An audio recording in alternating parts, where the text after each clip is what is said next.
একটা খুব important update এসেছে।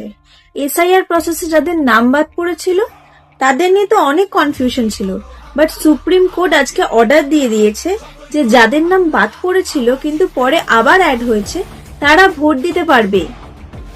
ইভেন যদি ক্লিয়ারেন্স লাস্ট মোমেন্টেও আসে না, তাহলে সাপ্লিমেন্টারি ভোটার লিস্টে যারা এলিজিবল ছিল তারা ভোট দিতে পারবে।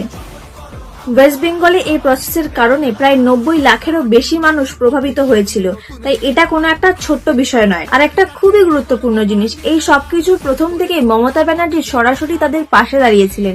তিনি নিজে গিয়েছিলেন সুপ্রিম কোর্টে, তিনি নিজে এই কেসটা লড়েছিলেন যাতে মানুষের ভোটাধিকার লঙ্ঘন না করা হয়, সেই কারণে তিনি একা লড়েছেন। এটা শুধু একটা লিগ্যাল কেস ছিল না, এটা ছিল মানুষের অধিকারের লড়াই, আর সেই লড়াইটা তিনি শেষ পর্যন্ত লড়ে গেছেন। ভার্ডিক্টের পর উনি বলেছেন যে বেঙ্গল ফাইনালি ওন, অর্থাৎ বাংলা জিতেছে। এটা শুধু একটা জেতা নয়, এটা মানুষের অধিকারের লড়াই ছিল। এবারে next step, supplementary voter list বেরোলেই তিনি বলেছেন ঘরে ঘরে যেন সেই ভোটার লিস্ট পৌঁছে দেওয়া হয়, যাতে কোনো ভোটারই মিস না করেন। সব মিলিয়ে একজন লড়েছেন, মানুষের পাশে দাঁড়িয়েছেন, আর শেষমেশ বেনিফিটটা পেয়েছে সাধারণ মানুষ।